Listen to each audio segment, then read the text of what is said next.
another Wednesday, and I'm excited to be here. And thank you for joining me on another Let's Talk with the Doc. As always, I am privileged and excited to have guests with stories. Everybody do have a story. Everyone has a story, but some people's stories are more gut wrenching, if we could use that term. Some are fascinating, some are exciting, and they are all inspirational. And so I have with me this evening Karen Brown, and I can't wait to hear what is her story, because it seems like she does have a fascinating story. It might not be fascinating, but something that would be captivating. So when I come back, I'm going to be talking to Karen Brown about what is her story and what can we glean from it. Stay tuned. When we come back, we will talk to Karen.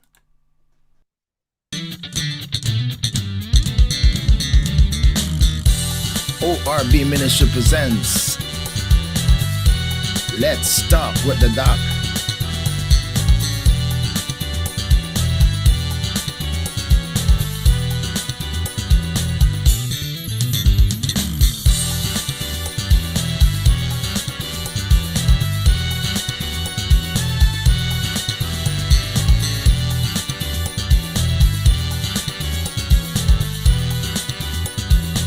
Grace Without Borders podcast.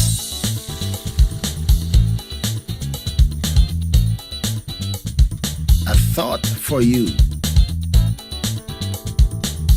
Ask Pastor.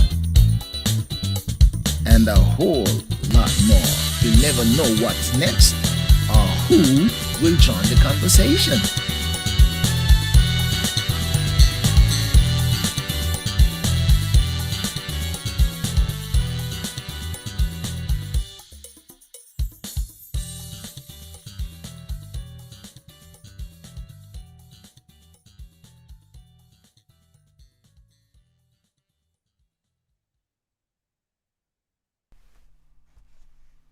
All right, so here we are, and I have with me Sister Karen Brown, and I'm excited to have you. Welcome to Let's Talk with the Doc. It's nice to have you with me this evening. Did your volume go down or what? Sound like I was hearing you loud and clear, like I was hearing you earlier. Are you hearing me now? Now I can hear you loud and clear. Okay, All right. great. I can hear you loud and clear. So welcome to Let's Talk with the Doc. Good to have you. Thank you. How has your day been today? It's been a good day. I've been looking forward to this. I had a great day. You've been looking forward to it? And here it is, Yeah. right? Here it is. I say while it tarries, you wait for it because it will come. And now here we are live. So I'm excited to hear about, find out a little bit about Karen. What is Karen's journey? What is Karen's life? What are the highs and the lows and the pains and the joy and the good times and the bad times in Karen's life? But before we get to the depth of the journey and what are the things that happen in your life, then let's see, give me a little bit of background about Karen, where Karen was born, and tell me a little bit about Karen's early life, siblings, how many siblings, where you fall in and give me a little bit about the family dynamics in the beginning of days. Okay, my name is Karen Brown. Born in Jamaica. My mother is also Jamaican. I'm from the parish of Trelawney. I'm a mother.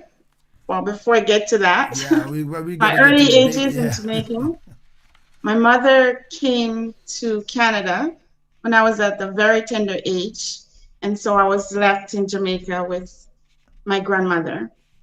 While I was with my grandmother, um, I lived with there were so many of us that were living with my grandmother, so I went to my grandfather's house.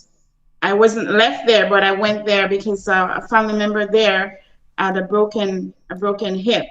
So what I usually do in the evenings, whenever they go out to events or church functions, I would stay with her while they're gone. Eventually, I lived there.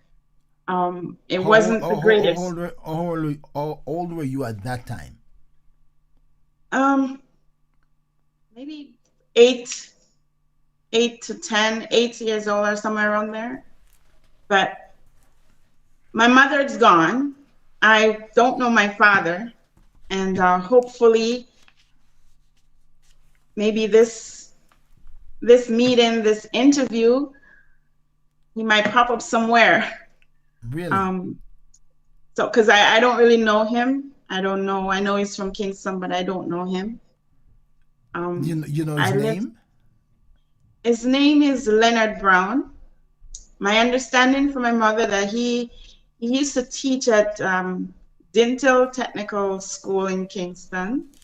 Um, it wasn't a great relationship, so I was with my grandmother at a young age when my mother left. Eventually, I went and I lived with my auntie, two aunties, my grandfather, his wife. That wasn't the most, I think I was a little Cinderella back then.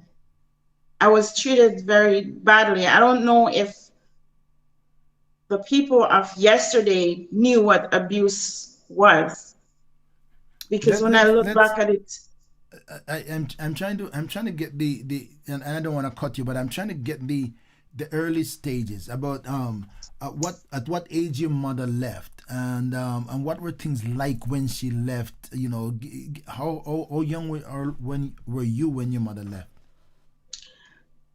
my mother left when I was pretty young. I'm not, I don't remember at this moment the age, but it was very, very young. She Okay. got an opportunity to come to Canada to make a better life Mm-hmm. for us. Mm-hmm. So we were living with my grandmother in the early, early stage before I Okay. end up at my grandfather's house. Okay. All right. So you say things weren't good, weren't pretty. What what can you No. recall on the ugly moments? I just say we don't know, and a lot of us don't know if people understood what abuse was back then, because you know they had maybe another concept of what that is. But tell us more about the story. Okay, so while I was living with my auntie, my grandfather, his wife, and my other aunt, um, I was treated like a Cinderella. I used to clean up the house, clean the yard. I used to tie the goats, things like that. I have to do that, some of these chores before I go to school in the mornings. She would beat me for every little thing. She would beat Wow. me. At one point, I don't know, she must have asked me to do something. She threw a stone that hit me in the back of my head. Oh And wow. one of my cousins who was there at the time, she was the one that threw some water on me. So I used to feel like I was an outcast, kind of, because of the way that they treated me. But I never said anything, because if I'm saying anything, you're going to beat me some more. At one point, there was an attempted rape by one of my auntie's husband. So they Wow. usually have some chickens. Sometimes they will kill the chicken and then they will, you know how they do the chicken. So I remember one Saturday, I was stripping the chicken leg in the kitchen. No one was there, and he called me in the room. I escaped. That was the first time I've ever seen a person naked. And I ran, I escaped, and I never told anyone while I was in Jamaica, because I know if I told my auntie, she would beat me and she would call me a liar. So I didn't, I kept it in. I suffered a lot. I had to clean up the house. I felt like, you know, I was just this little maid girl, because they had children, but their children were not living there. So when they come to visit, I would still be the one to do all the chores and everything. Take a pause. Take a pause, because I'm journeying with you. I'm journeying with you. I'm trying to get the package of your story. At that point, at the early point of your life, when you felt like you were the Cinderella doing all of the work, were there other kids in the home, or you were the only child in the house, in the home? No, at the time I was the youngest one there, but their children were not living in the same community. Mm-hmm. They were considered, like, my auntie and them in the community that we were living in, they were considered the upper class. Mm-hmm. They were a little bit better off than even my grandmother.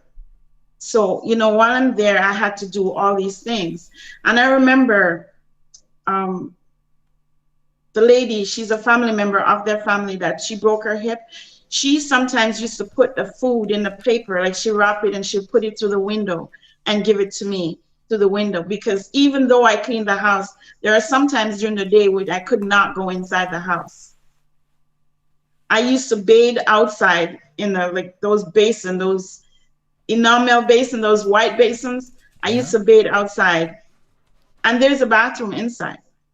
So I felt like I was an outcast. I wasn't treated well, and she beats on me a lot. Has she ever said anything? Did she ever give you any reason for the treatment? Did she ever express or regret that you're No, with her? That your mother?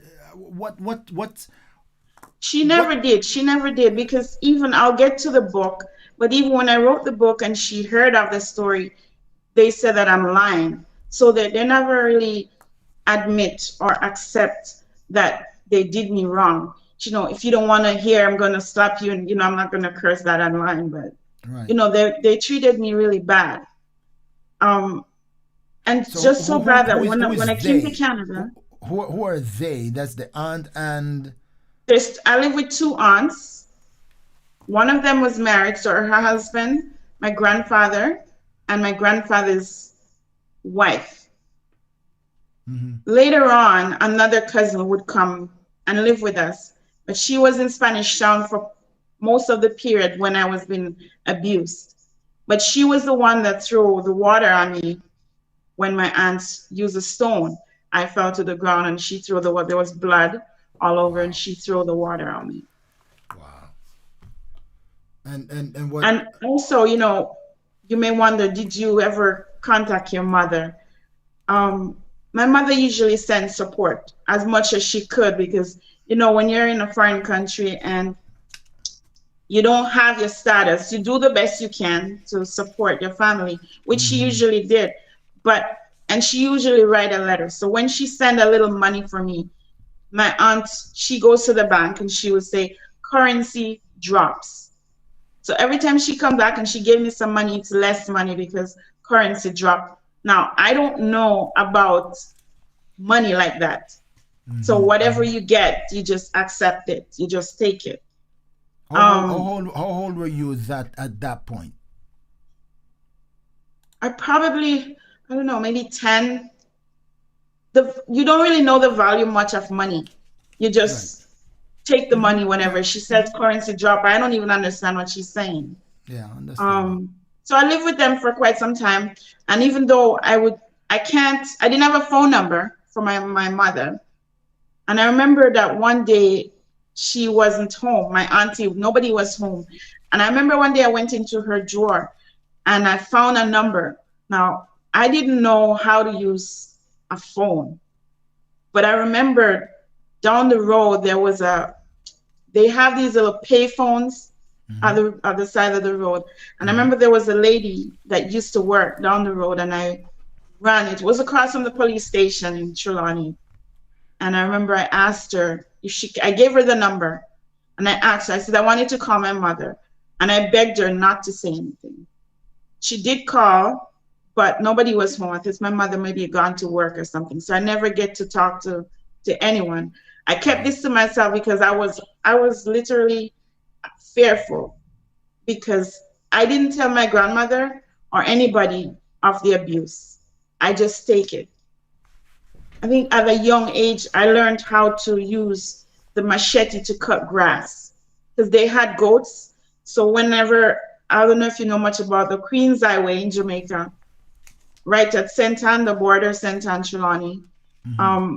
I remember we go and cut grass. They would come too, but at a young age, I would have to cut the grass for the goats that have little ones Hmm. and feed them. All these things. So I never really had an enjoyable childhood.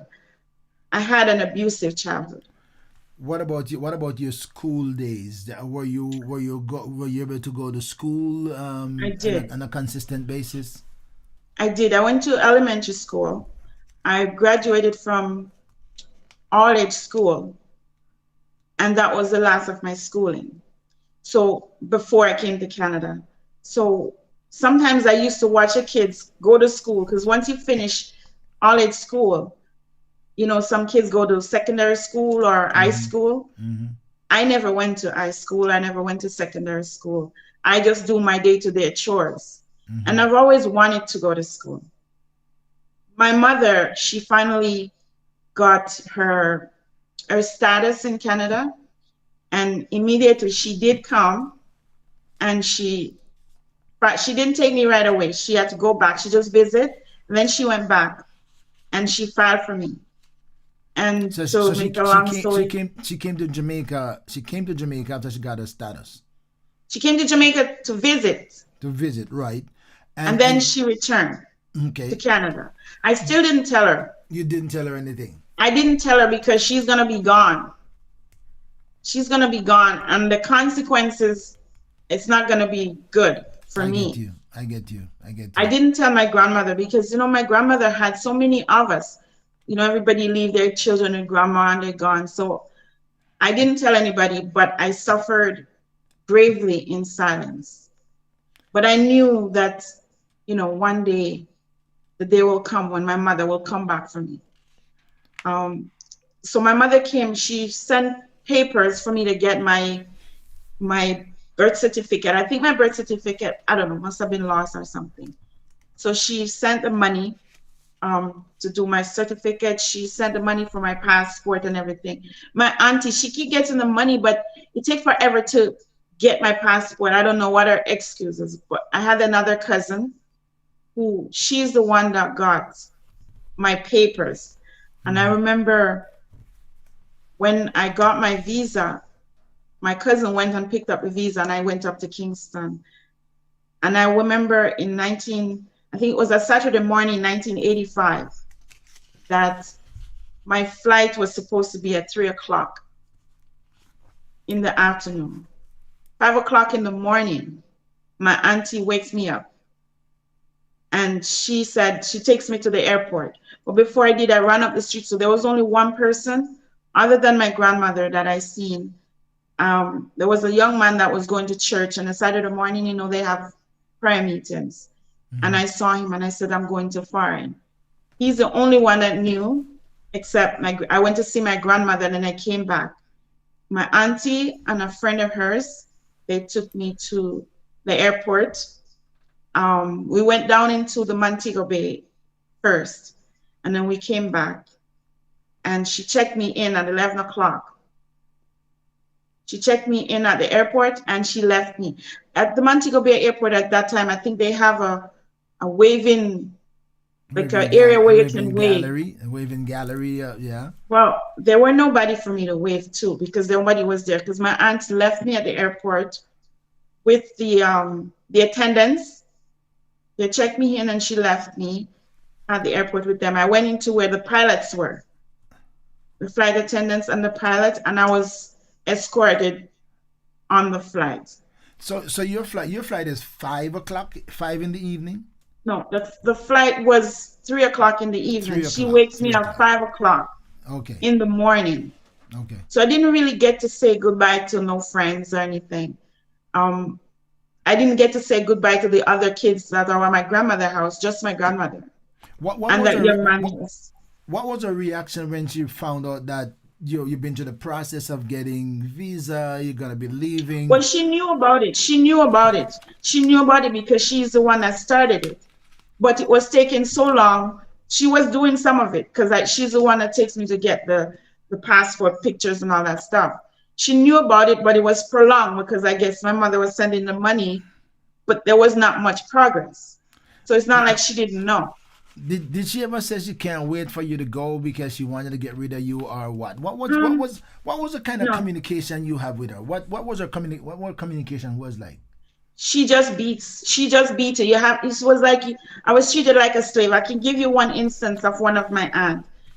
Whenever we had a very long veranda, whenever the rain falls, the water comes in. Before I go to school, I gotta sweep the water off. I gotta shine that floor. This one auntie, one of these aunties, she's now living in Canada here, and she used to look at the floor to make sure. She go, I gotta see my face in it. I had to shine that floor. So they basically treat me like a slave. Like I had to, it's Wow. like I was their little slave girl. That's why I grew up, I always thought that, you're not good enough. Your self-esteem isn't very good because, Hmm. you didn't go, it's like you're nobody. And you said they both had children. They had children, but they were not living in with them. So what was the condition why their children weren't living with them? Why were none of their children with them? You know what? I couldn't tell. I guess for a better, to maybe get them out of the community. So It's I don't interesting. know. I wasn't treated right. I guess maybe Interesting. some people just treat other kids. It's not your child, so you don't give them the best of treatment. Sometimes I look back over myself and the scars that I carry from my childhood. I think it somehow affected me in my adulthood. And sometimes when I talk about it, it brings back so much pain, so much hurt. Hmm. But when I tell my story and when I write the book, it's sort of like therapy for me. Hmm. Hmm. It bring about some kind of healing Hmm. because every time I tell it, I don't want to cry. I'm not going to break down, but it hurts. So that lingering childhood pain is still lingering. Well, I don't think it's as much as it was. I've been through a lot of healing, and I believe that I've come a long way for me to even be talking about it like this. It like I'm healed. I'm not 100%, but I've come a long way, and that's why I tell my story a lot because I will not remain silent, and I want my story to be told to let others know that your voice, you have a voice and you should let your voice be heard no matter what. You are somebody, you are valued, and you have worth. I listen to most of your little TikTok clips, and it seems like most of your thoughts are centered around that very statement I thought that you made there a while ago.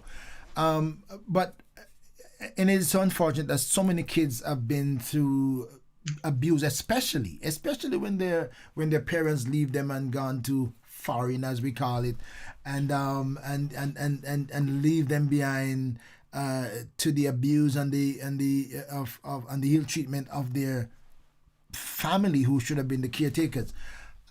Have you ever, and we're gonna get through the growing up adult steps of your life where things have not, where you had your moments, but have you ever gotten an opportunity or taken an opportunity to talk to any of your aunts after you have grown or after you left Jamaica? Have you ever had a conversation with anybody, or has anyone ever said anything to you? Actually, I came to Canada in '85. I think it was back in 1990.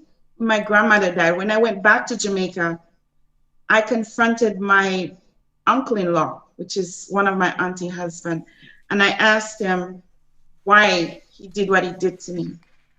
And he says he did it because he thought I was one of the other girls and he wanted his piece. Now, I don't know what that's supposed to mean. Was he doing this with other young little kids or was he? I don't know. But that was his answer. And he And he said that did to you when you apologize. he said that to you when you went back. He still said that to you, When I went back to, after when I went back the first time, right? he said he thought I was like one of the other girls and he wanted his piece. And he did apologize. He did. He did say he was sorry. He Okay. thought I was like the other girls and he wanted his piece. Oh, okay, So I okay. don't understand a grown man would try to prey on little kids, but he apologized. I move on from there. Now, as far as my aunties are concerned, they're totally different species. They're bitter, they're angry, because they're in total denial that it didn't happen. It's my story. That I have a little cut in the back of my head still. Sometimes when I go to the hairdresser, they'll look at what happened here. It's still there. That's when she hit me with a stone. The Wow. scar is there. They're saying that's not true what I'm saying, but it's my story.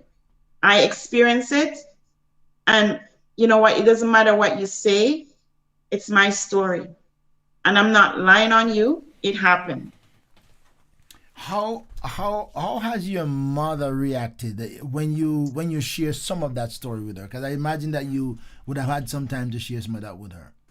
I did. I did tell my mother. She cried and she said, one of the things she said, she didn't send me there because that's not where she left me. And she doesn't like to hear because it pains her. To this day, I wrote the book and she cannot finish reading the book.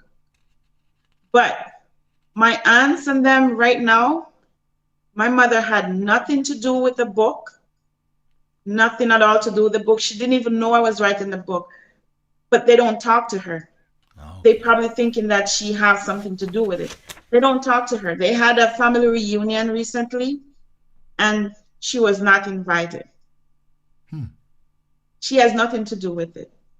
But yeah, she is hurt because you cannot treat another person's child that way. And don't forget that you have. So one of the things I advise people to do, no matter what, do be careful who you leave your children with or who surround your children because there's secret silent abuse that goes on. People abuse your children because you're not around. And I went Wow. through a lot of abuse from the hands of my two aunties. Wow. Wow. My friends, I'm talking to Karen Brown, and stories are amazing, and everyone has a story. But some people's stories are just riveting, as I if I could say, because and especially the childhood abuse when in the innocence of the child when when you're supposed to be looking to them as the source of your protection, they are the core of your abuse, which is so unfortunate. um I am just thinking that, and I'm wondering if there is a sense of guilt, if there's a sense of guilt and conscience, or the worrying of a conscience that is permeating your aunt's minds, and because you have written the book, do they think that their sister now has an insight into what they did to her daughter while she trusted them to take care of her? Do you think that is a reaction to conscience, or just bitter, rebellious? And are they in Canada too? You say they're in Canada now too? Yes, but I just want to make one correction. My mother did not leave me with them. I was with my grandmother. Circumstances Right. caused me to live there. So she You didn't did. leave me with them. I was You with my did. You did say grandmother. that. You did say that. Yeah, you did say But that. even then, it hurts. It's your child and she suffered much. She never liked, like, she doesn't like when I tell her about it because it brings pain. But she used to talk to my auntie. She still talk to them. They don't talk to her. They don't call her. They had their reunion. They did not invite her.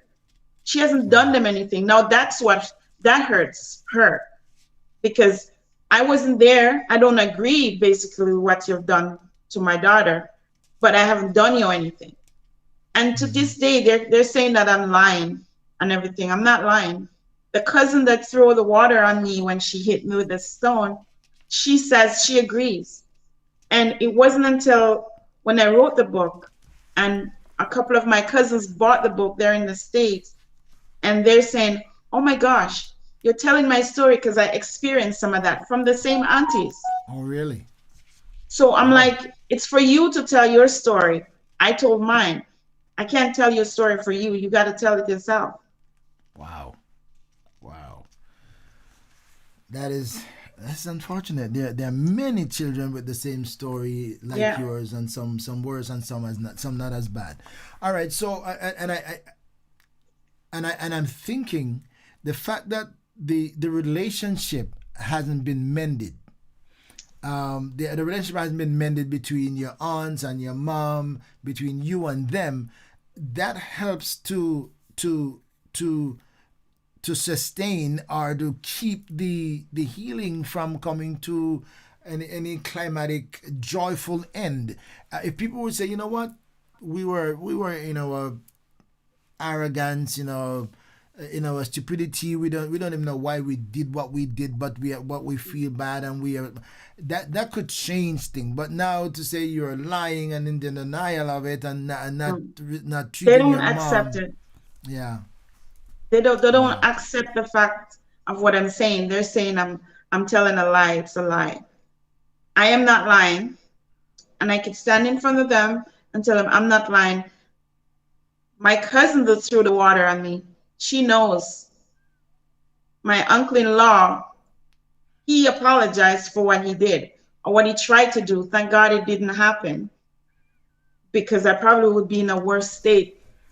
wow, I probably wouldn't even be alive right now because of the pain that would have caused me. wow, And wow. and I forgive him. I forgive him. I sympathize with you, my friend. I sympathize with you with the experience, and it is so unfortunate. All right, so here we are. We're looking back, and the journey, we can't erase it. It's there. It has not been reconciled. Things have not been corrected. The pain continues. How do you keep moving with your life after you leave Jamaica? You came to Canada. Where did your life go? How did you pick up your pieces? What were your steps now that you okay? Now that is behind me. Where did Karen go from there? Okay, so when I came to Canada, um, I migrated to Canada from Jamaica in 1985. Okay, so when I came to my mother, I was so happy. Everything was just great. Things are good. A matter of fact, I went to school. I went to high school. I graduated high school. Things are great. I went to college. These are education I didn't have, so I just kept going to school. I graduated from college. Multiple times I graduated from college. Good for you. Um, I got a job right after I graduated from college. Um, the one thing then that was missing was marriage. So in I think it was 1996, I got married to a young man that we came to Canada about the same time. And we go to church. We grew up in the church. So Jamaica is now behind me. And moving on, things are okay, things are great and everything. And we got married in 1996. That's when we got married. Um, things were great in the beginning. I had 3 children with him. Now, when I got married, when the first child came, that's when disaster started. Again, abuse, Wow. marital abuse, infidelity, cheating, all these things. Now I kept all these things within me because of the embarrassment, Mm. of the shame. We're in the church. By then I got saved. He was a Christian. We sing in the choir. He was a musician. Things are just amazing. And he was cheating. But I was ashamed. I'm not going to tell anybody, what's going on. So I kept it all inside of me. Mm-hmm. Um, the young lady that he was cheating with, she comes to my house. She eats from my pot. She changed her clothes out. She sing on the choir. She sit next to me. He's a musician. I'm pregnant. Um, I had my child. It was in December and New Year's Eve when he's supposed to be at home with me. He went to church. I went through his phone. I'm just summarizing my story. It's too long. I went to his phone and I read, you know, I listened to some of the things that she said and I kept it to myself. Then depression started. I was hurting so bad I didn't tell anybody. And then about a year and a half later, or 2 years maybe, child number two came. And, this man was having an affair still. I didn't say anything. child number 3 came, and I had a situation that could have cost my life and the unborn child's life. So I had to make a decision how I'm just being careful of what I say. Listen. Mm-hmm. So one of my last child could have this is not easy.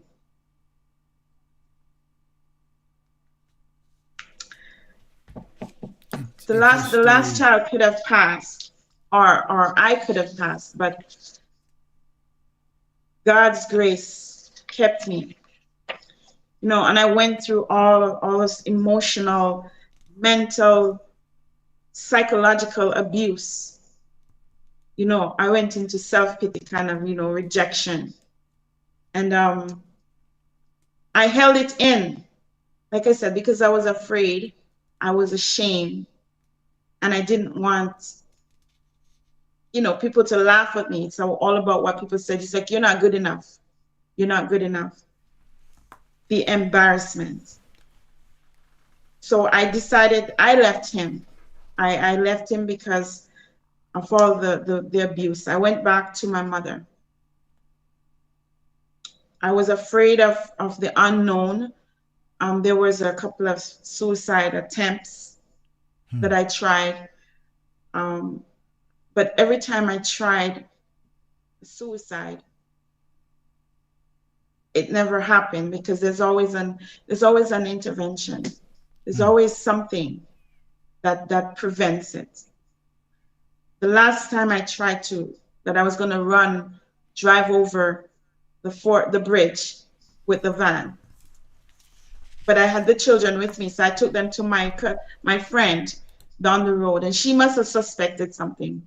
So she said she couldn't do it, but she called another friend we have down the road because I was going there, and put her on the alert that something. So I'm coming, and they were able to stop me from doing that by taking the kids from the car. And she had a friend at her house, and she just pulled the key from the ignition of my vehicle and said, okay, let's go for a drive. What I was going to do is jump out of her car since I can't get to drive over into the highway. Wow. But she put the safety lock on and she calmed me down. So, there were other attempts of suicide, which I now realize then that suicide was not the answer. I went through a very nasty divorce. Very Let me nasty let me divorce. let me let me let me pause on the divorce before we get to the divorce part of it. Let me let me reflect a little bit on on you concealing all of the abuses with your aunts, and then finding a happy life, thought everything was good, still didn't get rid of all those past experiences. Do you consider that the reason that you kept that together and didn't say anything was a carryover of the previous experiences where you say, okay, I have reason to package this. I'm not gonna say it because. How do you what was your mindset in that experience when the guy you fell in love with and Christian guy doing well, doing all the wonderful things in church, how do you process that You know, now, I uh, as he became unfaithful? he was unfaithful. Like I said, I kept it all in because you know what, you reach to the point where you're saying I'm not good enough. You don't have any self-worth. This is what life is. Just accept it. People are gonna laugh at you. Just take it for what it is. And on one occasion during this time, I did go to the pastor of the church, and the pastor was my son's godfather, and he was also my husband's friend. And to make it worse, he says to me, Karen, you know what? Everybody's doing everything these days. It's all in your head.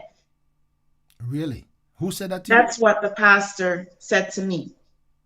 The pastor said to So you, everybody is doing whatever, and it's everybody all is in. doing, yeah, everybody's doing everything these days. So, it's all in my head.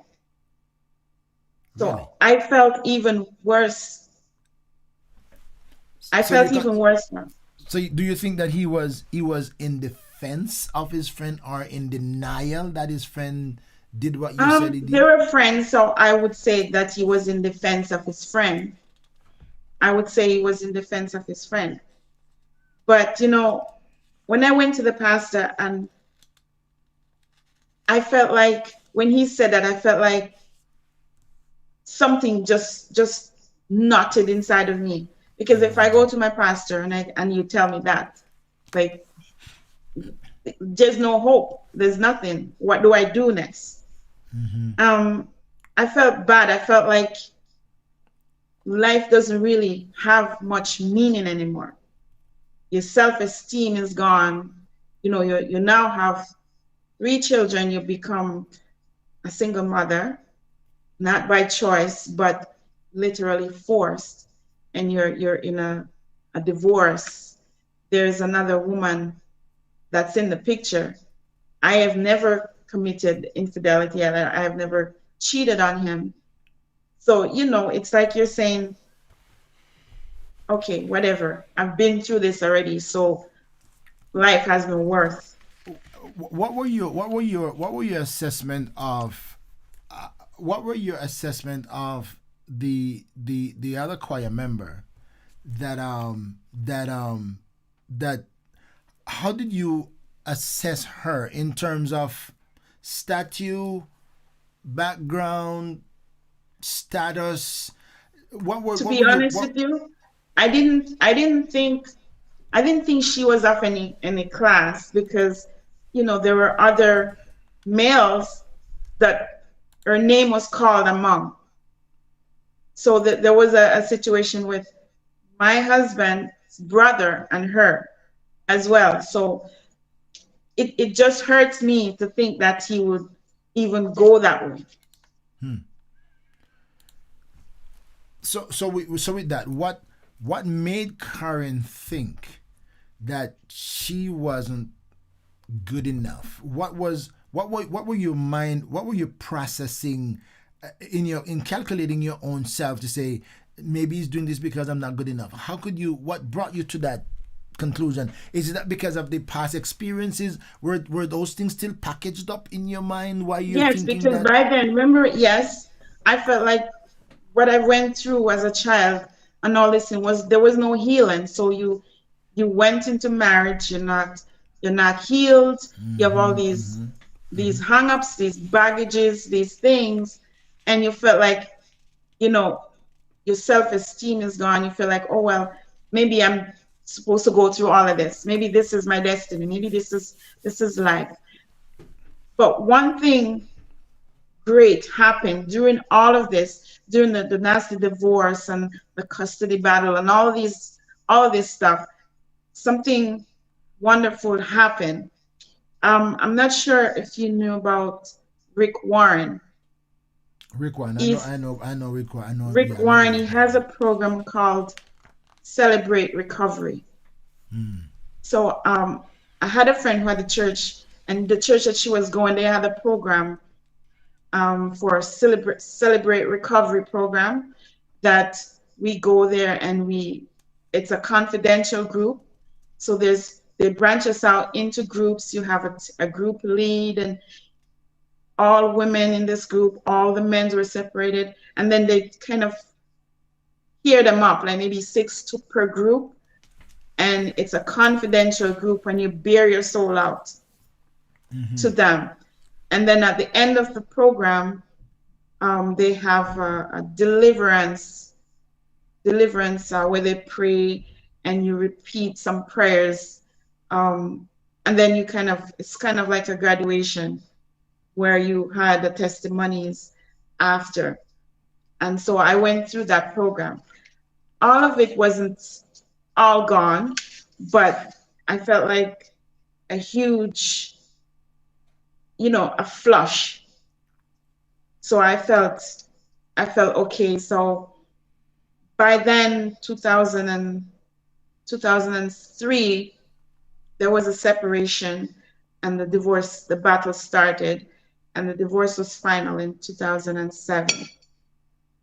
2007, and I got sole custody of my children.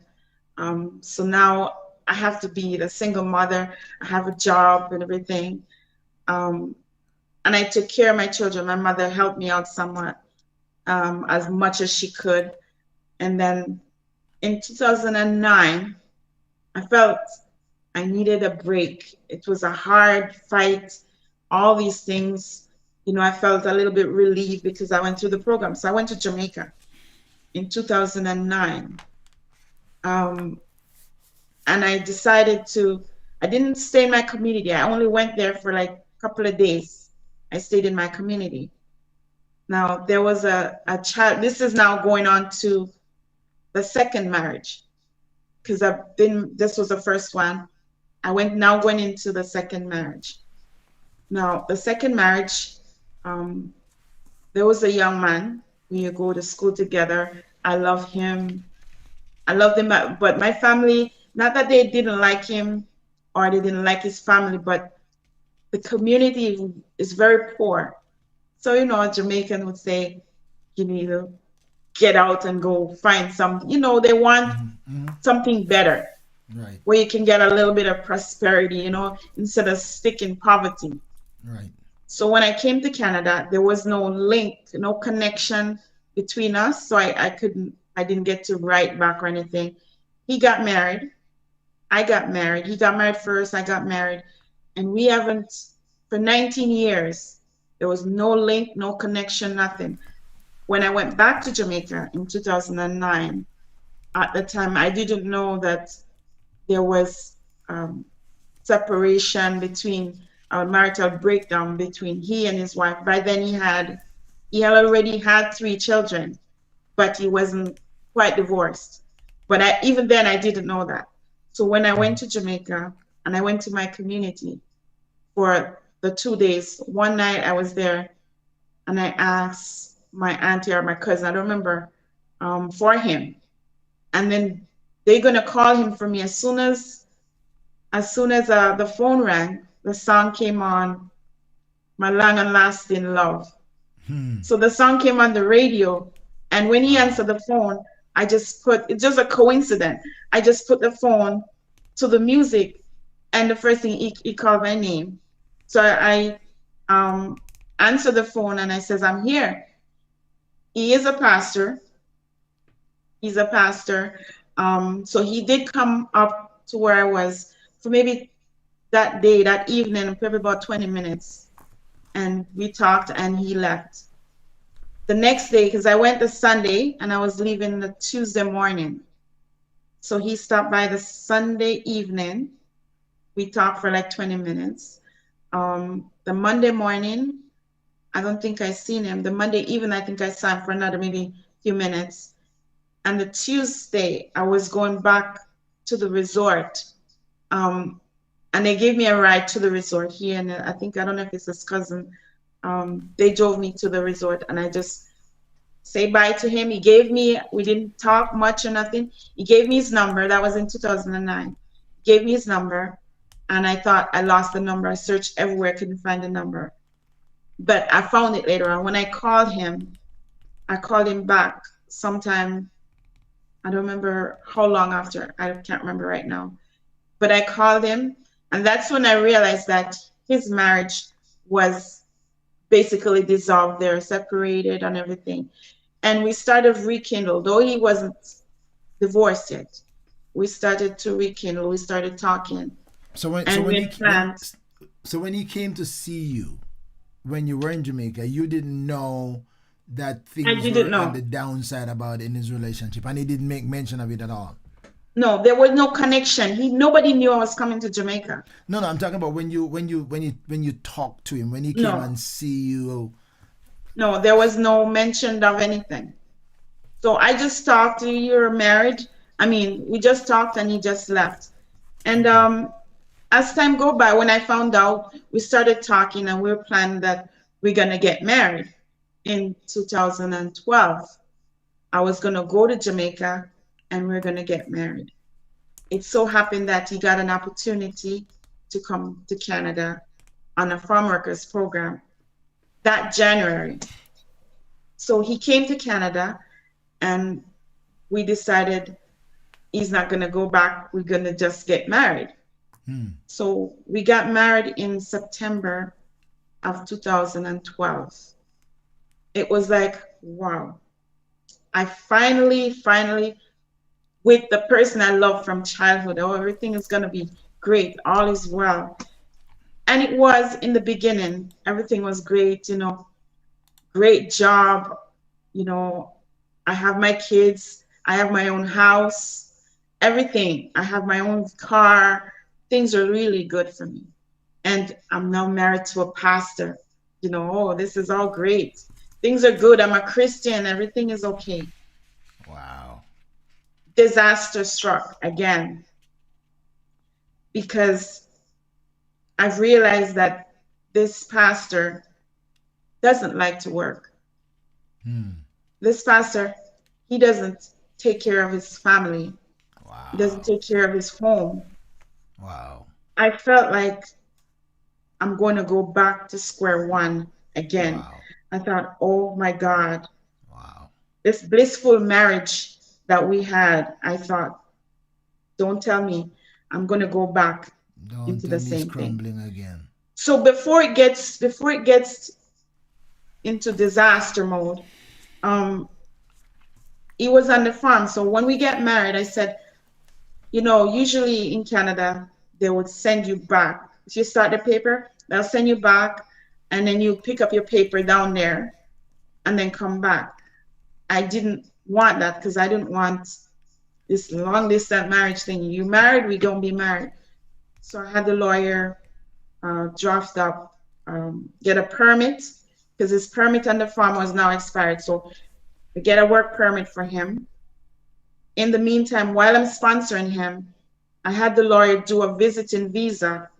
So he's not in Canada illegal. So he's in Canada with a visiting visa, a working permit, while I'm sponsoring him. It cost me a whole lot of money to do all this. And when we just got married, I didn't let him leave the farm right away, maybe a few months, because I wanted to make sure he gets settled and have a job and everything, a permit in place. So I got a job for him. I helped him to get a job. Now he's now living with me. He's working. In the beginning, he was giving me something. All of a sudden, I don't know if it's because he see that, I'm capable of doing it. I've been doing it on my own. So I don't need to do much. I'm going to send my money to Jamaica. I'm going to send. So he never used to help me to pay the mortgage. Wow. He hardly gives me any of his money that he has. He doesn't give me much, and he does not stay in one job for a long period of time. It was getting very strenuous. So I asked, he have cousins up here. So I asked his cousin if, you can talk to him. One of his cousins came by the house and spoke to him. Can you at least give her $1? And he says, no, he can't afford to pay mortgage. I can't afford to pay mortgage. And one instant he said, I have my children in Jamaica. I can't even send money to them. Where am I supposed to get money to pay mortgage? I go, I provide you with a roof over your head. I provide you with a roof over your head, and you're treating me like that. So again, coming out of one disastrous marriage, I kept this in. But by now, what I didn't realize that all of this was starting to affect me, my health. And I wasn't even aware that all of this started to affect me.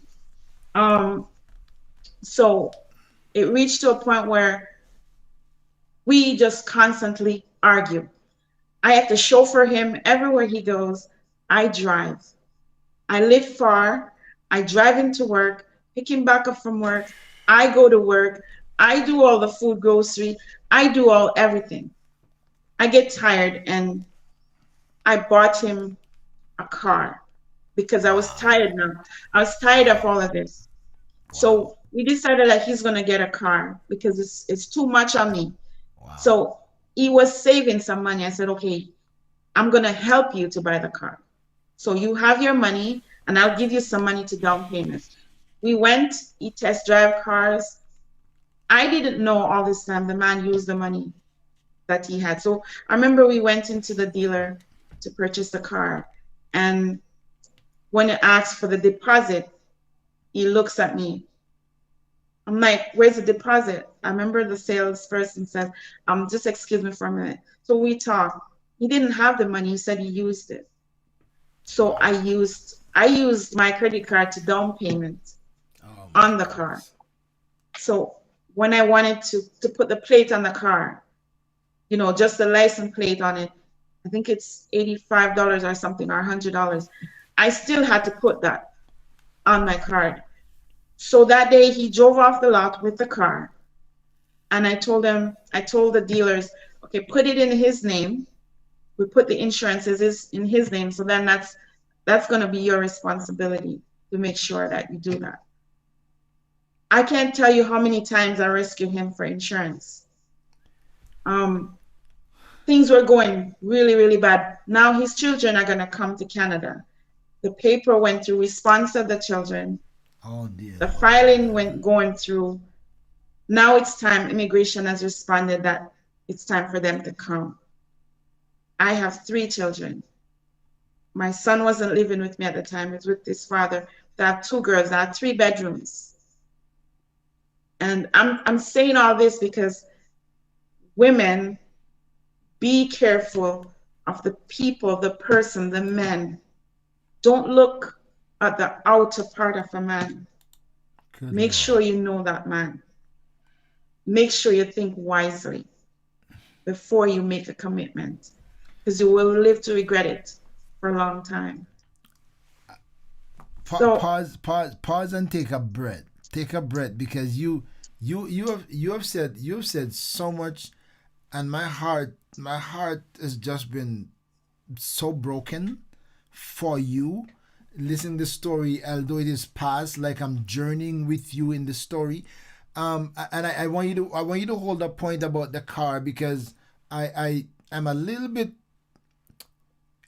curious about where Karen was when, because the first experiences of your abuse were not healed, and I thought you felt good that this man that you're going to be marrying, maybe not uh you know verbally expressing it, but internally um analyzing that hopefully this man will help to bring me some healing. And Christian man, musician, we're in the choir. I'm hoping now that that's gonna bring me some healing. The healing never happened. It the wound went worse, and now there is a double wound that needs healing. And now somewhere in your mind you're thinking that, okay, this guy that I know from long time ago, and somehow we lost connection, and so this must be a God sent thing. Messed up as he was, we didn't know that he wasn't taking care of his family. His marriage is broken. He got 3 children. I got 3. He got 3, and then still that void and that emptiness and that wound that needs healing. And now we think the pastor guy is gonna be the one to help this healing to happen, and that now start to fall apart as well. And I'm thinking, were you doing all that you were doing, adding more things to it, adding more pressure, taking more responsibility? Were you doing all of that because you're hoping to make him, are hoping that he would find some good in all of that and turn himself around? you know, to be honest with you, I feel like doing all this will give me will give me peace. Mm-hmm. I just keep giving. I give until it hurts. I just give. I feel like, okay, you do this to me. Maybe if I give you this, you will stop. Or maybe if I do this, maybe if I do this better. So I keep doing. I just give, like I give my everything. So I just Karen is still give. feeling, I'm seeing this. I'm just, and I'm no reader. I'm I'm no reader. No, and but I'm just assessing this because I have some chaplaincy background. I studied, I got 4 units in clinical pastoral education, so I know I to assess things from the childhood days, the wounds and the unhealed brokenness is carrying over, and it seemed like the same thing that happens when with your childhood days when your aunts were ill treating you for no justified reason that you know of. So all of Karen's life, she's working hard, maybe for acceptance or for something to work that she can find some joy, because I am not good. Why I'm being abused in my age in my childhood days, 8, 9, 10. I'm married now. When I thought it was going to be my world turn around for good, and here we go again, and now that fell apart, and now I'm married again, and here we are. What were you before we look at the other things? Because I don't know how you did it. I don't know how you did it. I don't know how you did it. I don't know how you did more and keep on doing more for less. I don't know how you did it. There may be something special and supernatural about you that we don't understand. That somewhere down the Lord is going, somewhere down the road, the Lord's going to get you, help you to understand that. But I'm trying to process that in my own mind. What kind of pressure that must be on you? Uh, the average woman would walk away at least from the car dealer.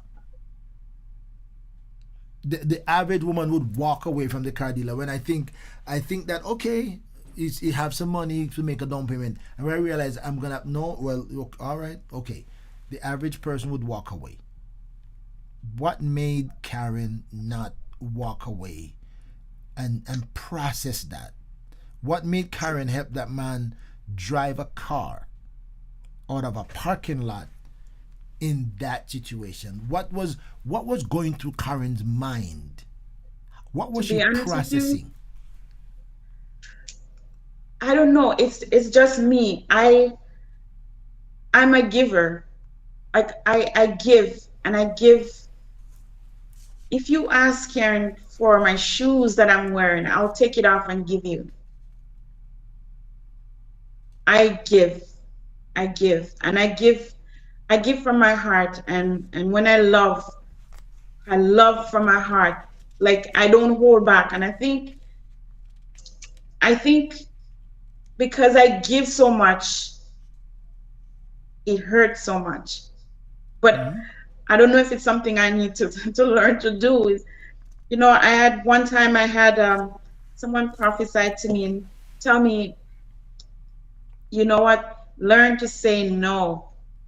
Learn to say no. And that's something that is so true because I have to learn to say no. I find it hard if I'm eating something and it's the last piece, it's tasty, and you ask me for it, I'll give it to you. It hurts, but I give it to you. I don't know if that's a good quality. I don't know what it is, but I have to pray about that. Wow, my friends, I'm talking to Karen Brown, and I'm just hearing her story. We're gonna get to her book in a minute, but this is really this. The more I talk to people, the more I realize that stories get worse for some people, and I don't know how she made it to where she is.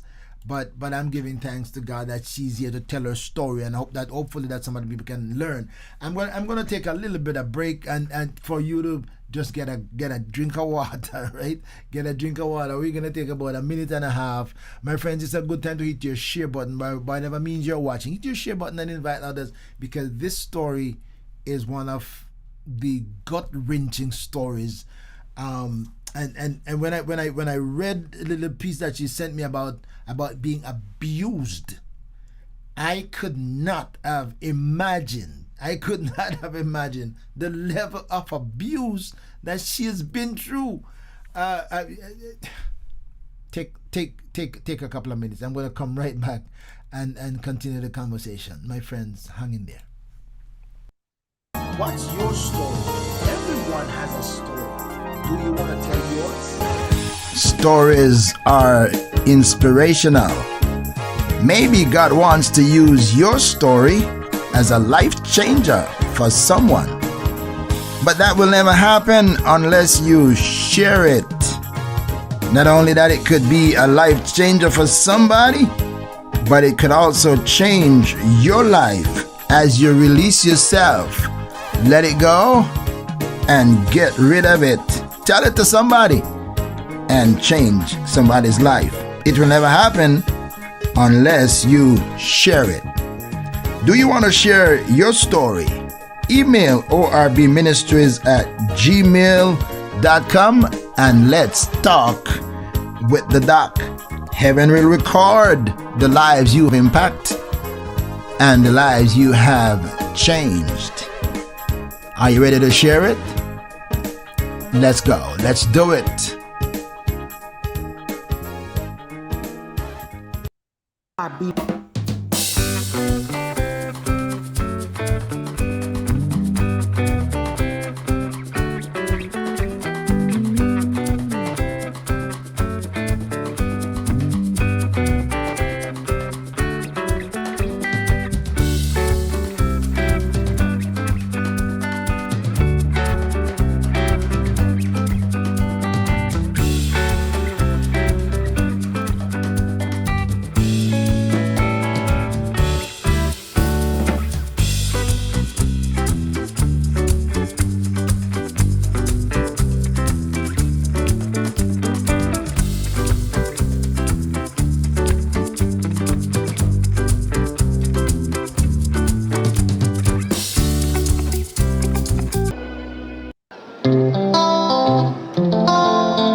Wednesday, 8 p.m.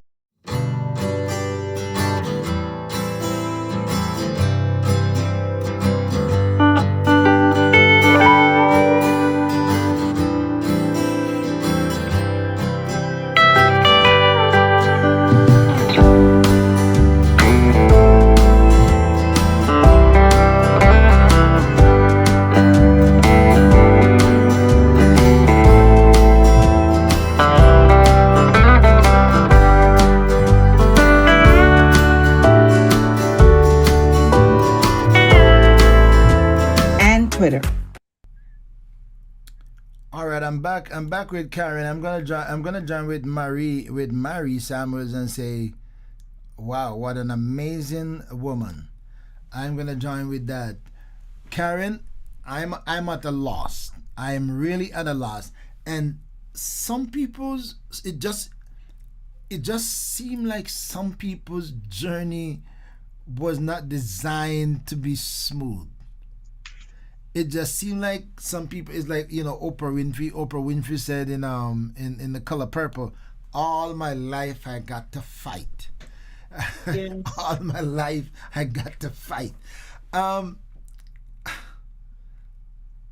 am at a loss in terms of trying to get an understanding of what made Karen keep on giving, giving, giving, giving, and it seemed like nothing is returning. Um, I'm trying to find a conversation. Okay, wait. What kind of conversation? Before we get to we're gonna come back to the parking lot and what happened after that. What kind of conversation you had with the pastor husband, other than is not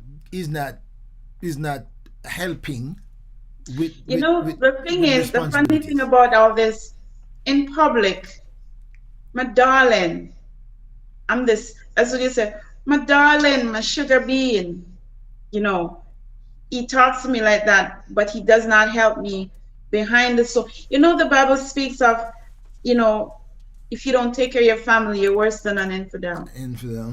I feel that he fitted that scripture very much. Um, he didn't really take, we would have a little argument in the morning and he goes to church and preach. I remember one Sunday morning, he was asked to preach at a church, not too well, in another city. He was asked to preach, and we had a little thing, and he called one of his friends, and they picked him up to go. We're going to the same church because I'm going to go to church with you. I am the driver. At the time, he didn't have the car, and the person came and picked him up, and they went to church. But I insisted that I'm going to go to church too. Wow. So I went to church, to the same church, after he did, and I went and sit in the front. But that's not the exact front, but the second row in front of him while he's preaching. So you just I sit sit there, where you and can he see you. preached, and he preached. And after church, you know, to make it doesn't look bad, he comes to me to get the ride back home because it would look bad. And you know, I did take him back home. I shouldn't have, but I did. And you know, prior to us, you know, being separated and gone, we had three separate separations. The first time when the children were coming to Canada, like I said, I had the 3-bedroom. I have 2 daughters, and they were both in each room, right? So there is not enough space and he has children of the opposite sex. So if he tells me I'm creating problem for his kids, because what he wants me to do is put my 2 daughters in one room, put his daughter in a room, and his son would be down in the basement or in the hall, because we didn't have a full basement, full rooms in the basement. And I said, no, I wanted to get a bigger house because I wanted everybody to be comfortable. And I'm creating problem now if I put my 2 daughters, and now, you know, getting into teenage, you can't put them in the same room, they need space. And I said, we're going to buy a house. And he said, no. He said that he started describing the Chinese and the Indians, everybody all have the same, they bundle up, so why? We don't need it. I said, yes, we do. And so I went ahead, I purchased a 5-bedroom house. Oh, you went and did that all by yourself now? Well, the house was mine. He never came with anything. So Yeah, I know. then this would have been my second house. So I said, I'm selling the other house so I can get a bigger space. So I took him to the house one Sunday afternoon just to show him the area, but he didn't. I said, let's go for a drive and look at some house. At the time, I showed him the house. I said, how about living in the house? And he go, you must be crazy to surprise me. And he said he didn't help me to do anything with the house. I purchased the house, all 5 bedrooms were on the upper level, so nobody would be inferior, and nobody says there's any better treatment. The rooms was a master room, and there's a Jack and Jill. So his 2 children would use one bathroom, my 2 children would.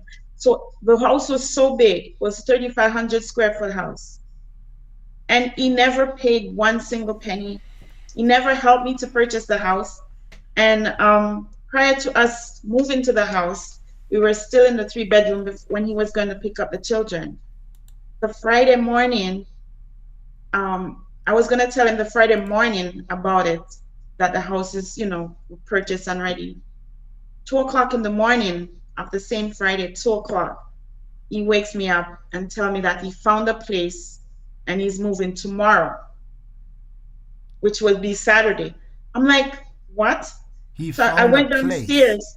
He found a place because he didn't want to, because I told him that the kids cannot come there. I said they cannot come in the house because there's no space, but I'm getting a bigger space.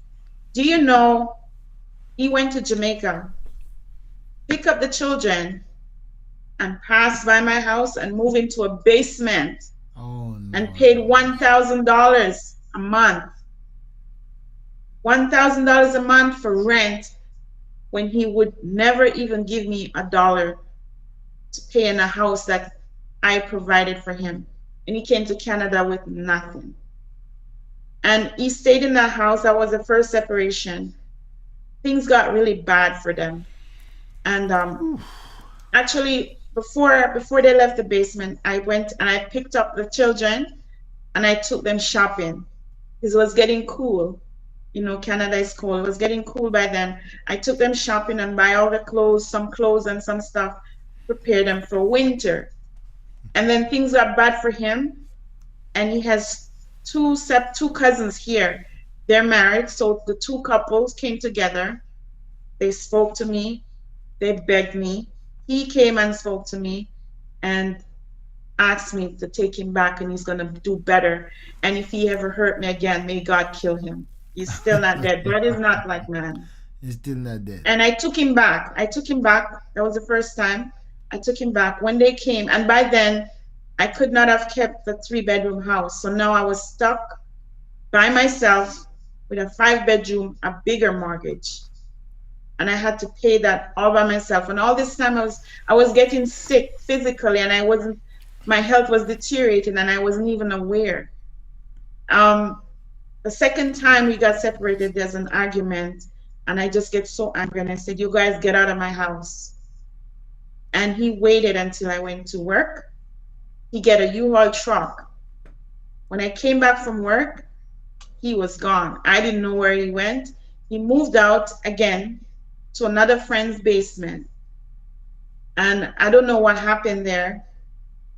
He said he paid the rent the Friday morning.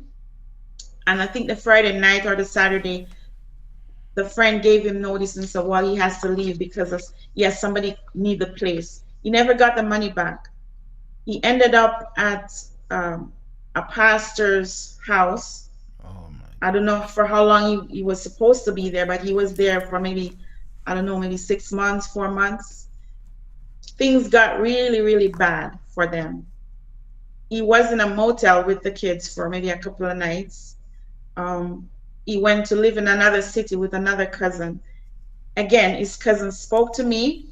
Wow. And it might look like or think that I'm stupid, I'm foolish, or I took him back.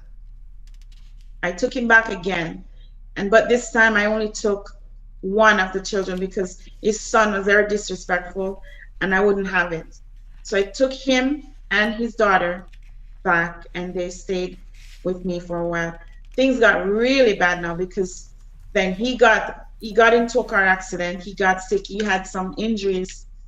He says he had some back injuries or something. So now he wasn't working. All of my savings that I've been saving, my investments start depleting because I have a bigger house. I have my car payment. I got property tax, the whole works. So now my savings starting to deplete. So I'm starting to feel the effect of this. He wasn't paying the car payment. He wasn't paying his car payment. I had to rescue the insurance so many times for him. And things got really, really bad. His daughter, at one point, she ended up in the hospital in the psychiatric ward for like 5 days. Wow. I went in there, I took care of her. She has some physical challenges. So I took care of her. I went into the hospital. I bathed her. I spoon fed this girl. I comb her hair. And nobody from Jamaica contacted me and said thank you. And I approached him on it, and he says, well, nobody from Jamaica has to say anything. Thank you, because I am the father and they're with me. You're the mother, so they don't have to say anything. That hurts me because I'm taking care of the child's mother's in Jamaica. And if I have a daughter with such physical challenge, that child is not going to leave my side. But, you know, I didn't mind doing it because I love her to this day.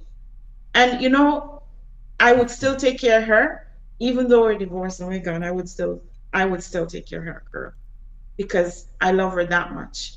I really do. I took her as, you know, one of my daughters. We have our own girls time out. I leave my two daughters and just two of us go driving. And, you know, the third time, when things are really, really, really bad now, he sent his daughter home. We decided to send her back to Jamaica for a while. And so we're there together. And I said, you know what? Things are getting really bad. I'm going to sell the house because he's not working. I go to work. I work in another city. I still come home and cook. I serve him his food. He doesn't cook. Oh, God. Very rarely he cook. This man has never even washed a load of clothes for me. And he still preach. And he still say do counseling. Come on. This is a man of God. This is a pastor. And I'm not trying to beat him down. This is facts.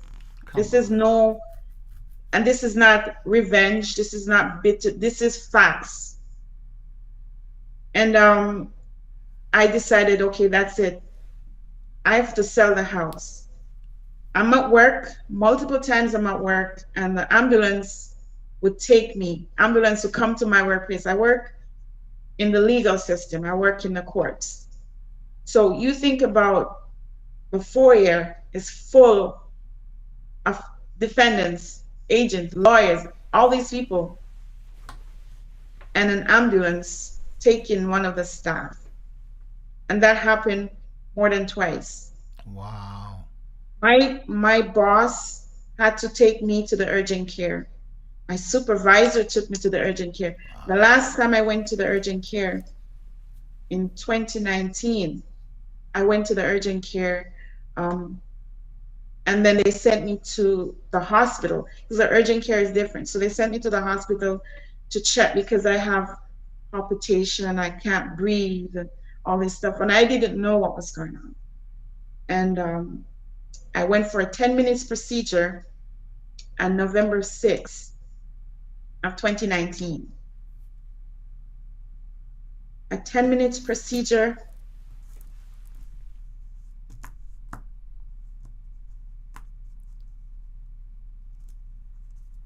Turns out to be an emergency 2-hour surgery.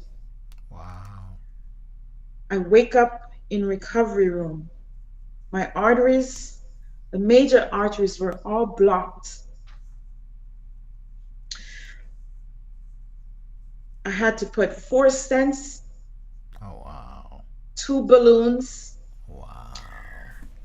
Cardiologist told me,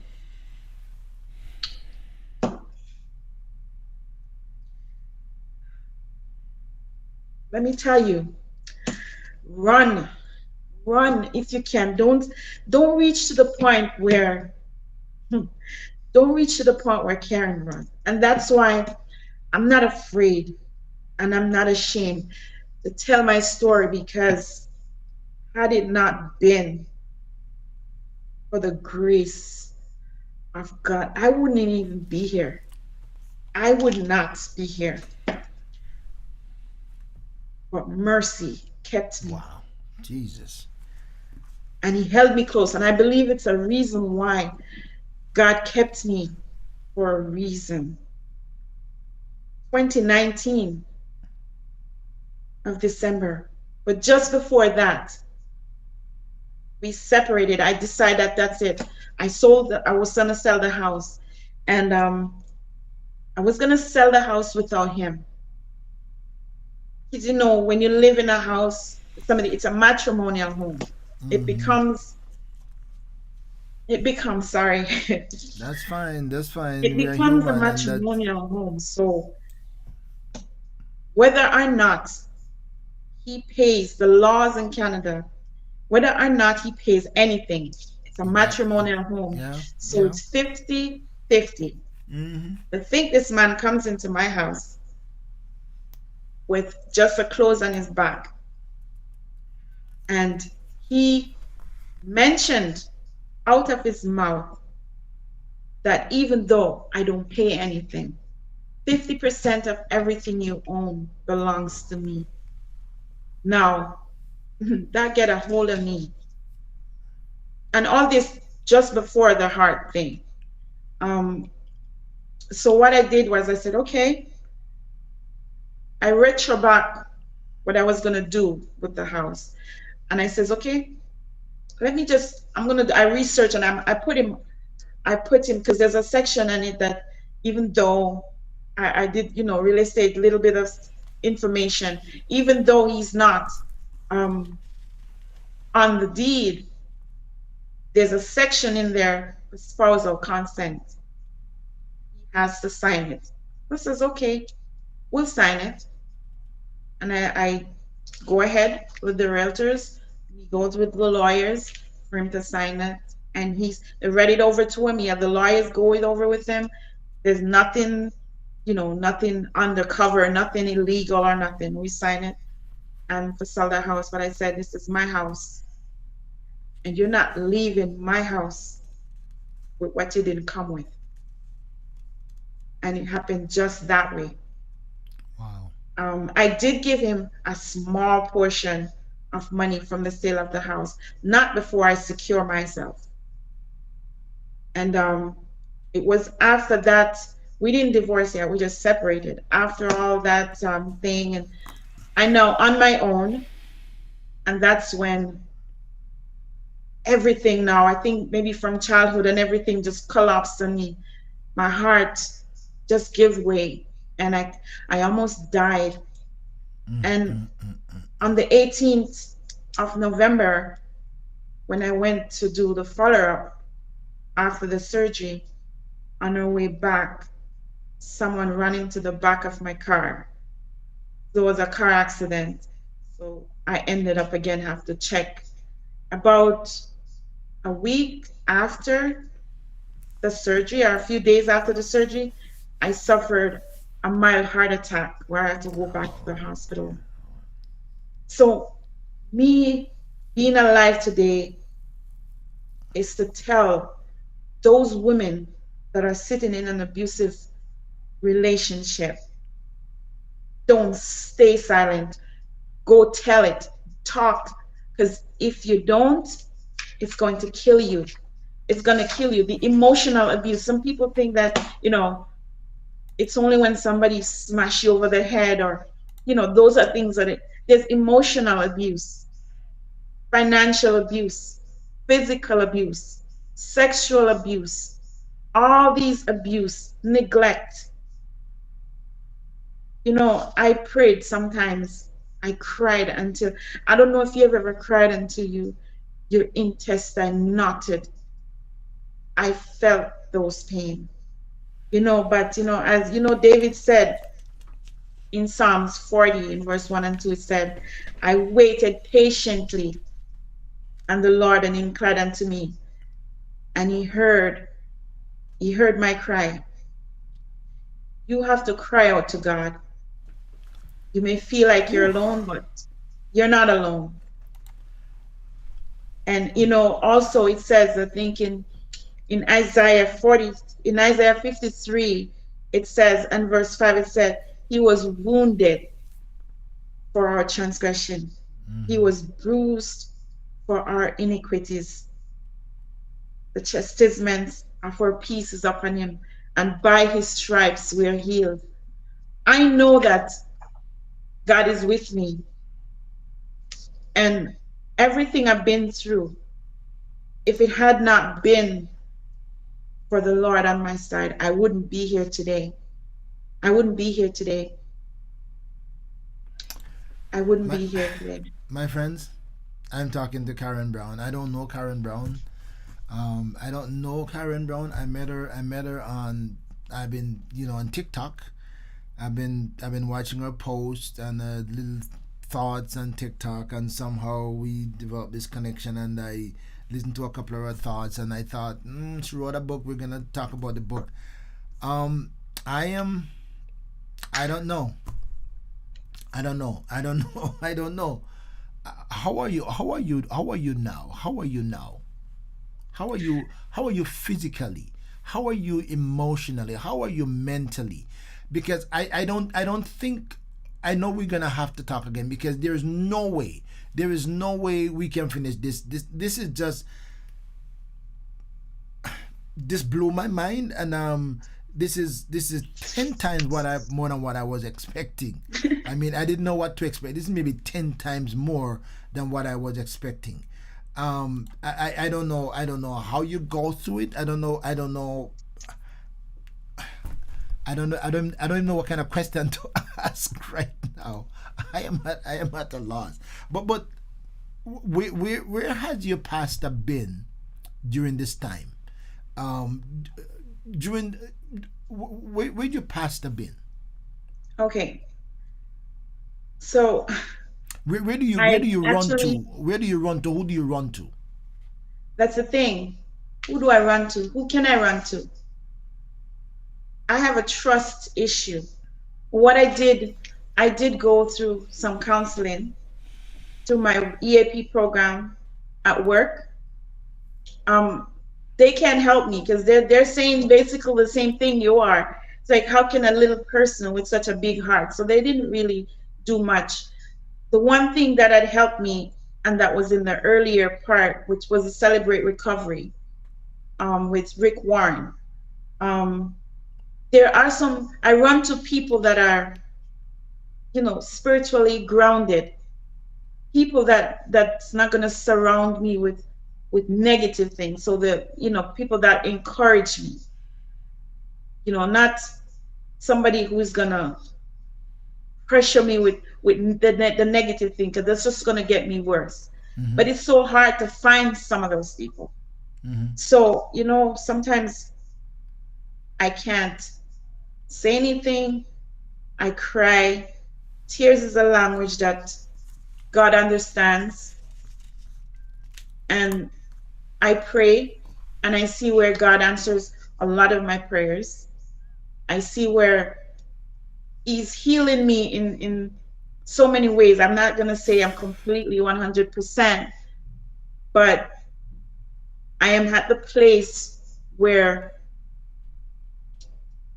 it's a good place. It's not, I don't think suicide anymore. I don't think those things. This is not the first show that I've done. I've done a lot of talk shows like this. I've written the book. Maybe I want to touch on the book right now. In July of 2019, it was July of 2019. Yeah, I started writing a book. I've always wanted to put my information in a book. It's not a complete book. It's sort of like a summary of my life, because if I had to put details, nits into this book, so I think there's 9 chapters. So each chapter of this book is a book in itself. And the book is called, this is the book, I don't know if you can see it. It's called Soul of a Broken Woman. So tilt it forward a little. No, tilt the head forward. Yeah, there you go. It's called Soul of a Broken Woman. So I'll just explain a little about this book. So in the back here, there's a ray of sunshine. Mm-hmm. This is a very sad girl, and it's a girl in a cocoon, okay? And she's very sad, but there is hope for her. And as life goes on, this cocoon bursts into this beautiful butterflies right here that bloomed out into this beautiful butterfly here. So there's a ray of hope, a sad girl, but the sun is going to shine again. And these bursted out into beautiful butterflies that break out into this girl. And the book, when I wrote the book, it was intended as a source of inspiration and encouragement for others, for women that are hurting, to let them know that, you're not alone. Don't remain silent. You're valuable, you have worth, and you can make it. Just don't give up. Find an outlet. And you may not want to talk to anybody, but you can cry out unto the Lord and He will hear you. He will answer you. And if you can't, if you don't know how to pray, just cry, because tears is that language that God understands. And He will take care of you. Right now, I'm a mother of 3 beautiful children. How All old are they're your grown up. children? They graduated from high school, university, college. I myself graduated from high school, multiple graduation from college. I graduate with honors. I work in the legal system, provincial offenses courts. Um, I advocate to women that are hurting. Um, and believe it or not, from my book, I've also spoken to pastors' wives. You know, pastors' wives go through a lot. I remember one pastor wife sent me a message. Oh my gosh, Karen, you're talking to me, you're talking my story. But sometimes they're afraid. They're afraid to come out and speak their truth because they're afraid of the stigma that it's going to take. Mm-hmm. They're afraid of, what society is going to say. I'm beyond that. My life is open. I'm not afraid of what people say anymore. I'm in the process of healing. And, I believe that there is healing in the name of Jesus. And if you cry out to Him, you can overcome. And if you don't want to talk to familiar people around you, there are professionals. God gave them wisdom. You can go to them. They have accountability, confidentiality clauses where they cannot discuss your matters to anybody. So you can go to them. Find that counselor, maybe at your workplace. Maybe you can talk to your doctor, somebody, because emotional and mental abuse is real. Mental illness is no joke. You look at me outside, you look at me, I'm dressed up and I look nice. You have no idea what I've been through. So, in order for you to overcome, you have to soak yourself into God. Be sold out. Be sold out to Him. He suffered for us. And don't sit there and suffer in your pain, because there's help. One of my favorites, Jeremiah 29 verse 11. That's one of my favorite scriptures. It says, "For I know the plans I have for you, not to harm you." God has a plan for everyone. He has a plan for me, and that gives me hope. That gives me hope. And it also says in Isaiah 41 and 10, "Fear not, for I am with you, so that I will uphold you with the right hand of my righteousness." And God is not a God that He should lie. He doesn't go back on His words. And if you trust Him, trust and believe. He's brought me through so many valleys of shadows of death. And I'm here to tell my story. And it doesn't matter if my auntie don't believe. It doesn't matter if my ex-husband, they move on. It doesn't matter what they think. It is my soul. I have to take care of me. And I want to help women. Believe in yourself. Look in the mirror and tell yourself, I'm beautiful. I mean, I've gone to church. I've gone to work. I've been in functions. And I'm hurting so bad. It could be the biggest crowd. I go in the washroom. I go behind the stall. I cry my heart out. I dry up myself. I come back and I smile and you won't even know it. That's pain. But God can take your pain. And one of the things that is healing me in the process of my healing is forgiveness.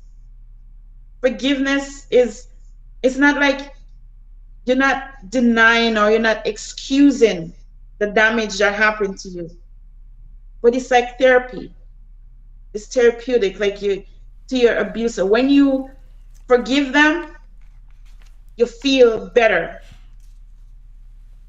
But forgiveness is a choice that you have to make. You have to either, you can either stay bitter, you can stay angry, or you can forgive. It's basically either you live or you die.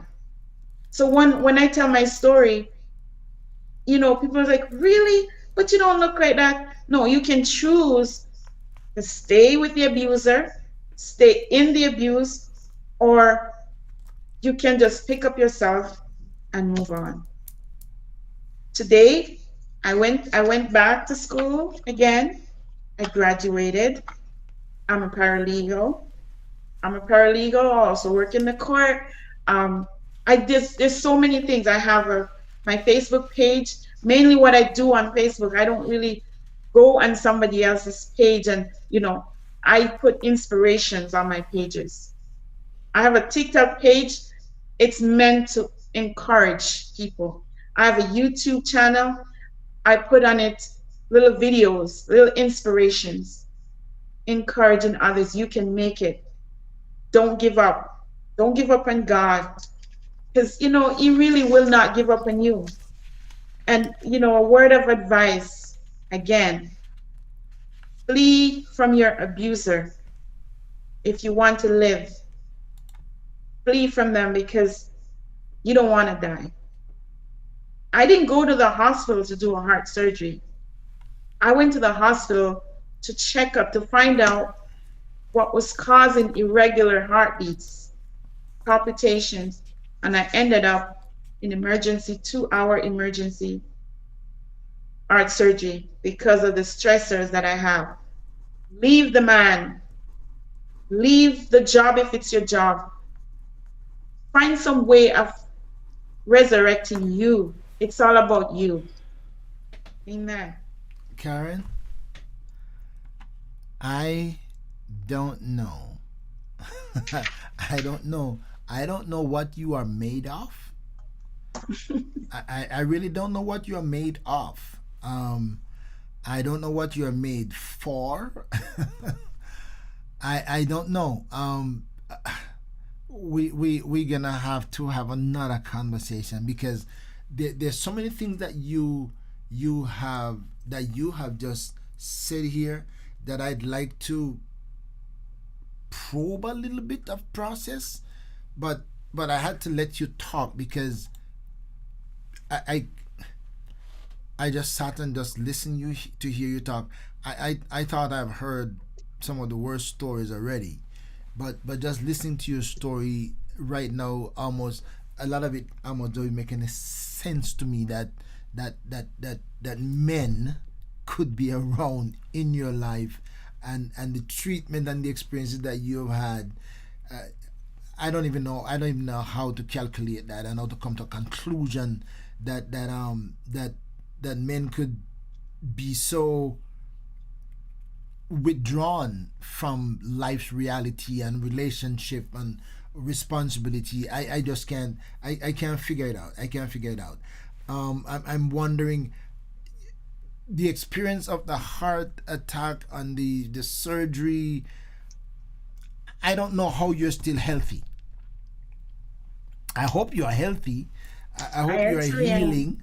I hope you are Well, I have healing. to take. I'm taking a lot of medications.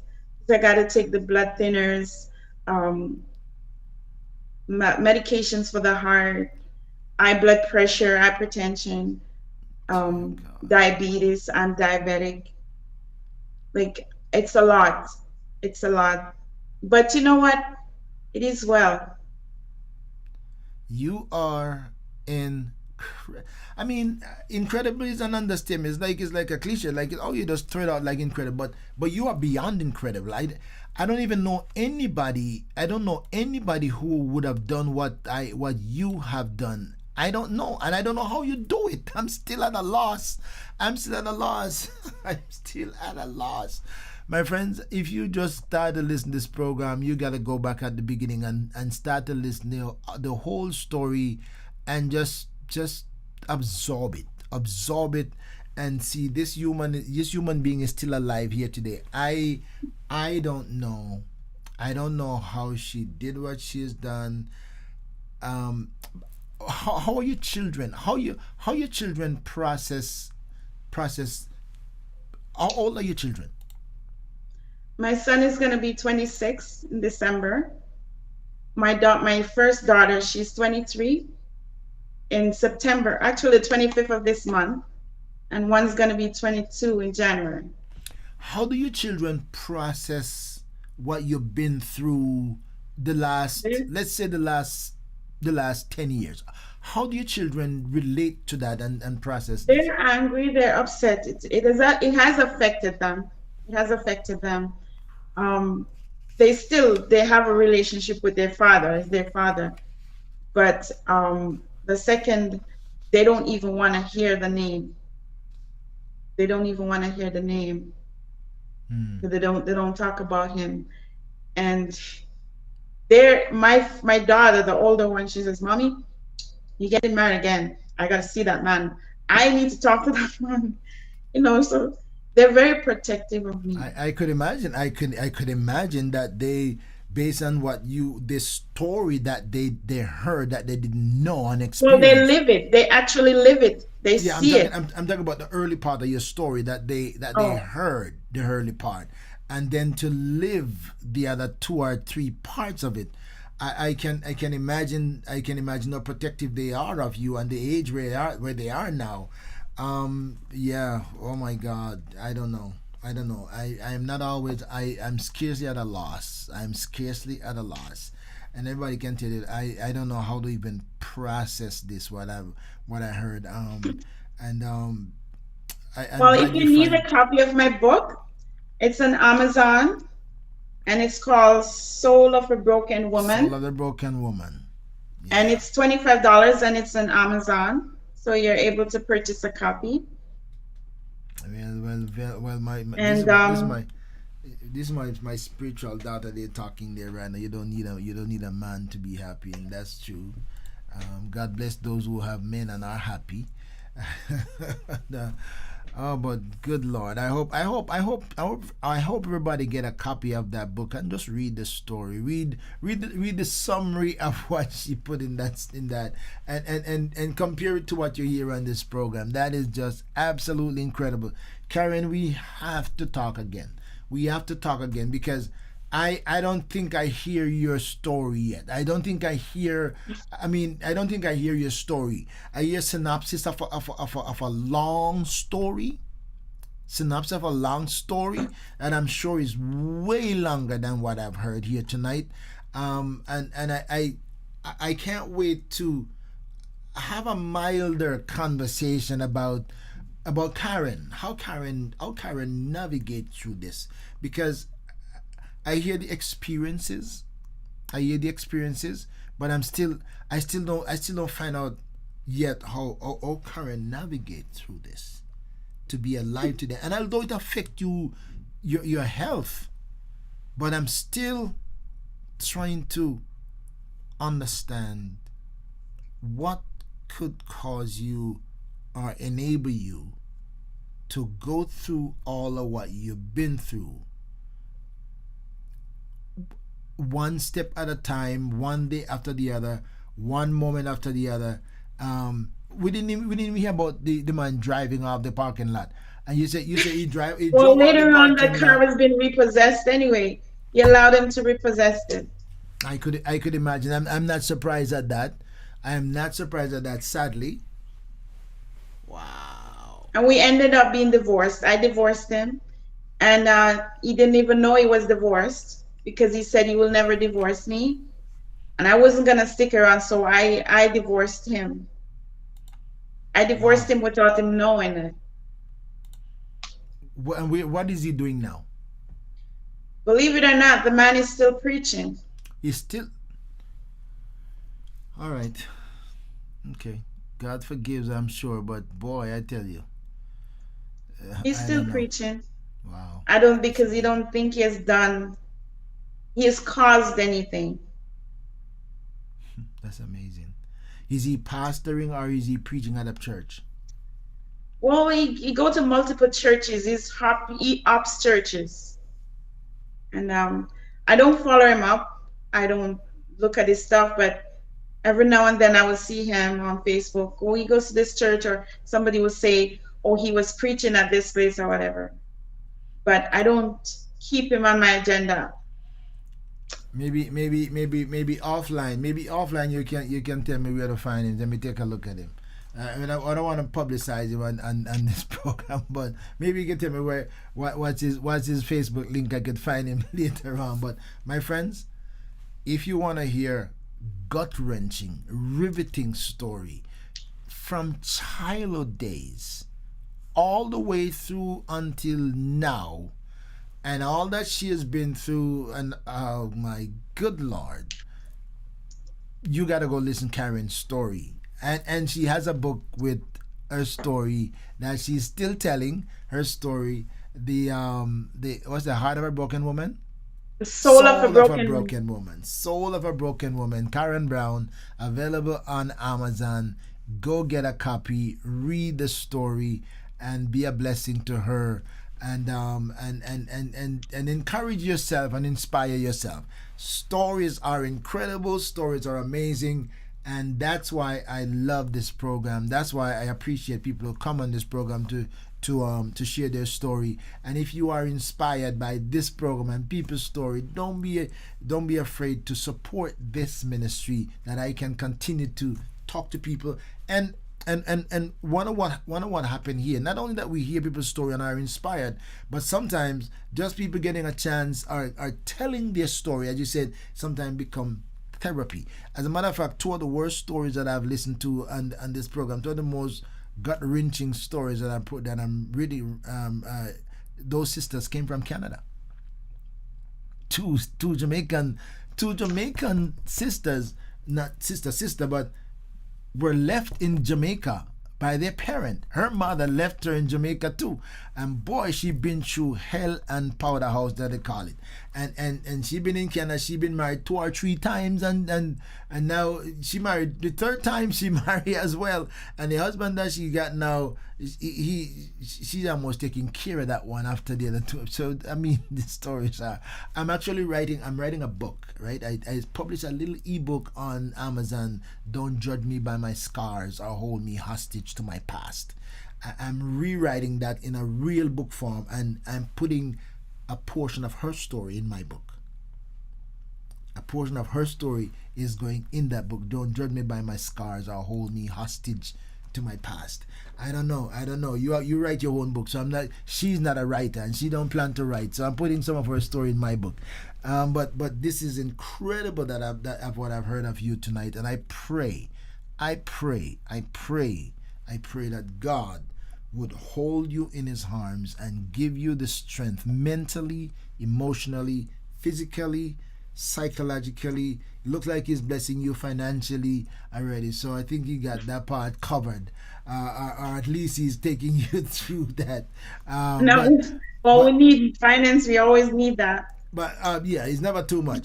And you're never enough. But the inner healing, the personal healing, is what matters most, because if you're not healed within, then nothing is going well for you. I'm not talking about physical healing either, because the doctors can help you out with the physical part, but the emotional and the psychological and the mental part of it, sometimes it's hard for them to find where that is hurting most, and sometimes only God can dig deep into the soul of the man and find out where he's really hurting and help to bring healing.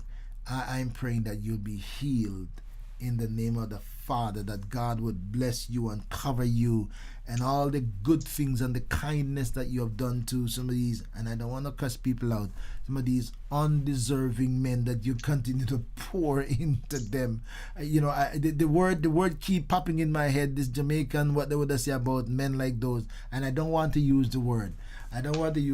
But God. Oh, Jesus. We're praying for you. Everybody's praying for you. You've come this far by faith. It's not over until God said it's over. And your story is not ended. we're gonna come back and we're gonna pick up on part two. We have to talk again. Because now I'm just getting to know you. This is my first time really getting to know you, my friends. This is the first time I'm actually talking. I've seen Karen. I like her. I like her post. You know what? And when I saw, I look. There is a method or approach to your little TikTok pieces that you put up. I could not associate. I could not associate your little clips to this person. I couldn't associate that to this person. Now that I hear your story, I see your little clips, I could see how deep those thoughts are coming from. How far down deep they're coming from. And it seems like there's a trend to your stories every time. Everything you say is like there is a trend to it, like it's coming from the same place. And now I know where they're coming, where it's coming from. And now I can put a face on it and put a purpose and a reason from it. But God bless you. You are uniquely special. You are not an ordinary woman. Let me just tell you, you're not an ordinary woman. There's not a whole lot of women like you. There's not a whole lot of women like you. And those men, that what they got out of you, there's not a whole lot of women with the resource, with the heart, with the willingness to keep on giving.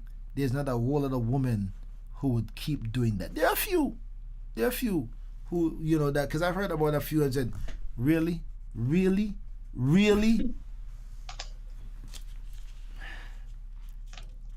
One of these days you look back and God will say, these are the reasons you've been through what you've been through. I'm gonna give you the last line that I said to a lot of my guests when I look at their own story and their journey. One of these days God will unveil to you the mystery of your history. One of these days God will reveal or unveil to you the mystery of your history. And here's my last piece that I've sent to somebody, and I'm gonna say to you too. You're not the first, you're not the worst, and you're not the last. You're not the first, you're not the worst, you're not the last. You have already picked up yourself, and you're picking up yourself. And I pray that God's hand, and I know the only way you are here today is because God's hands has been holding you. And I pray that He continues to hold you. He continues to hold you.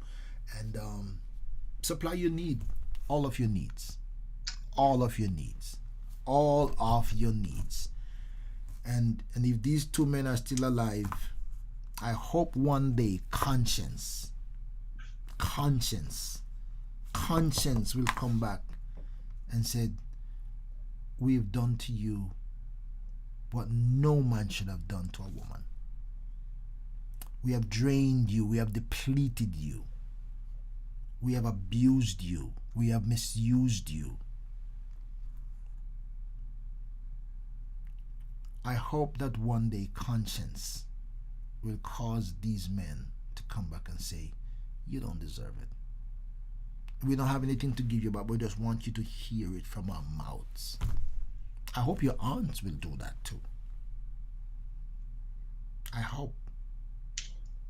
I'm praying for you. I'm happy to meet you. It's sad to hear your story, but I'm glad to hear your story. Does it make sense? It's sad to HEAR